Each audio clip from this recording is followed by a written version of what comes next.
65 तासानंतरही मोशी दुर्घटनेचं शोधकार्य सुरू. अत्याधुनिक कटरद्वारे पाडकाम. अडकलेल्या 8 जणांचा शोध सुरू. मुख्यमंत्र्यांनी दुर्घटनेचा आढावा घेतला.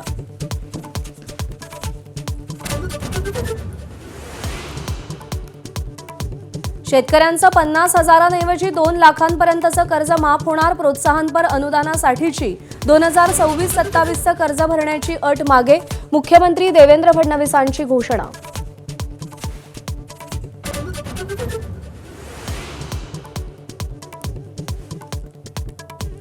धाराशिव लातूरमध्ये सोयाबीनवर शंखी गोगलगाईचा प्रादुर्भाव. धाराशिवच्या भोगजी शिवारात गोगलगाईंच्या बंदोबस्तासाठी कुटुंबाची रात्रभर धडपड.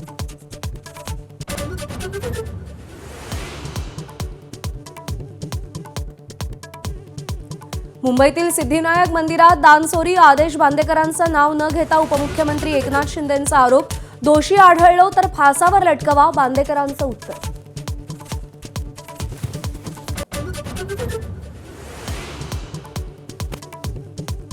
ज्ञानोबा तुकोबांची पालखी पुण्यातून मार्गस्थ. तुकोबांच्या पालखीचा आज लोणी काळभोरमध्ये मुक्काम, तर माऊलींची पालखी आज दिवेघाट पार करणार.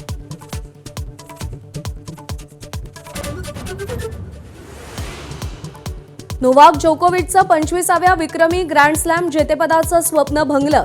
विम्बल्डनच्या उपांत्य फेरीत यानिक सिनरकडून जोकोविचचा पराभव.